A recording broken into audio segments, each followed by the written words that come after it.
Today, we're going to break down one of the biggest ideas in all of economics, but we're going to do it with a really simple graph. It's a tool that helps explain the tough choices we all have to face every single day. I mean, it's a question we all ask ourselves, right? Whether you're staring at a menu or, planning a massive national budget, why are we always forced to choose? Well, the simple and kind of brutal answer is scarcity. The bottom line is we have limited resources, but let's be honest, pretty much unlimited wants. And that right there, that's the core problem.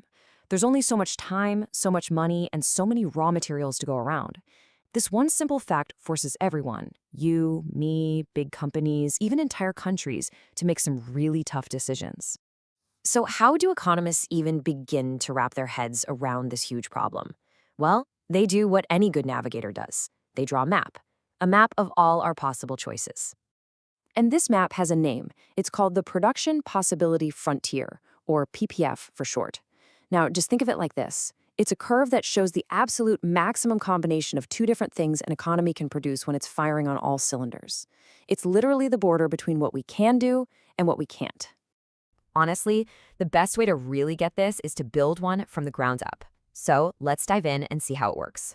Okay, so every good map needs its coordinates, right? For our PPF, the two axes represent the two goods our imaginary country can choose to produce. In this case, we've got a classic guns versus butter scenario.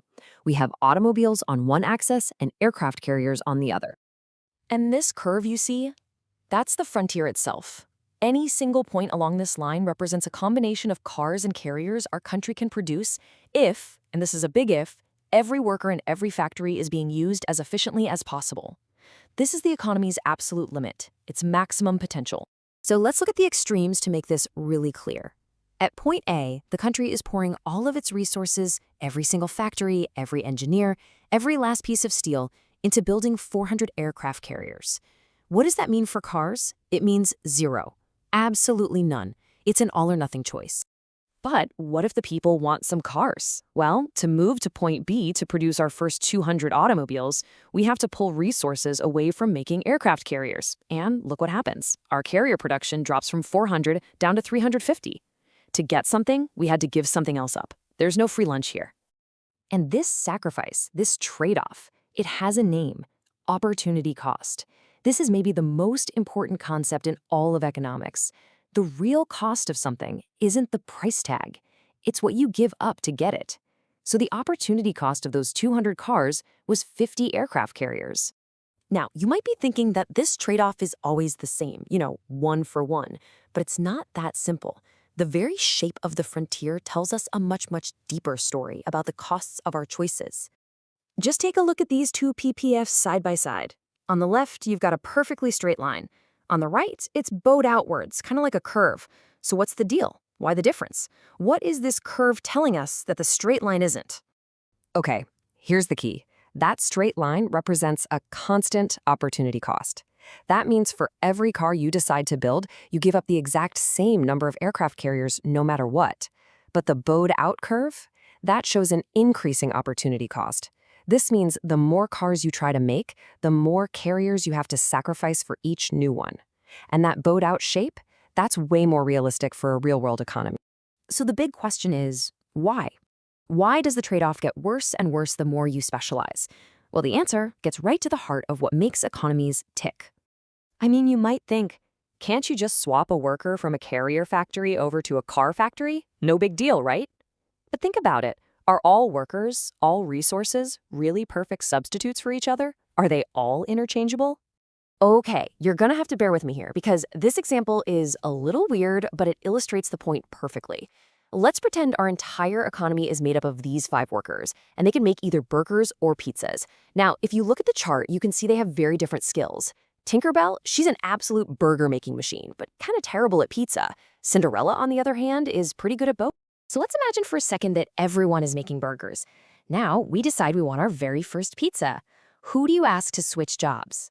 Of course, you'd pick the worker who's the least productive at making burgers, but best at pizza. So the opportunity cost, the number of burgers we give up, is super small. But what happens as we chase more and more pizzas? We have to start reassigning our burger specialists, people like Tinkerbell.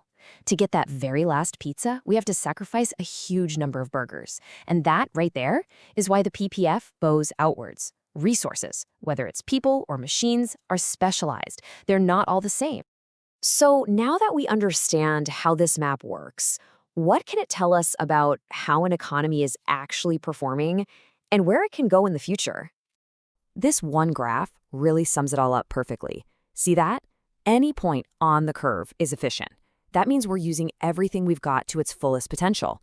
But any point inside the curve, that's inefficient. That could be unemployment or factories sitting idle. Basically, we're producing way less than we could be. And what about any point outside the curve? Well, for now, that's unattainable. It's a dream. But here's the cool part. Those dreams can actually become reality. When an economy grows, maybe through new technology or a bigger workforce or finding new resources, the entire frontier shifts outward. This is economic growth. It's literally how we make the impossible possible. It allows us to have more of both cars and aircraft carriers. So, when you boil it all down, the real takeaway is this. The production possibility frontier isn't just some graph in a textbook. It's a way of thinking. It's a mental model that forces us to face scarcity head-on, to actually see our trade-offs, and to understand the real costs of our decisions, not just for a country, but for you and me in our daily lives. So I'm going to leave you with a question to chew on. Using this PPF model, what do you think is the biggest trade-off our society is facing right now? What are the two things on our axis? And what is the opportunity cost of the path we're choosing? Something to think about. Thanks for tuning in.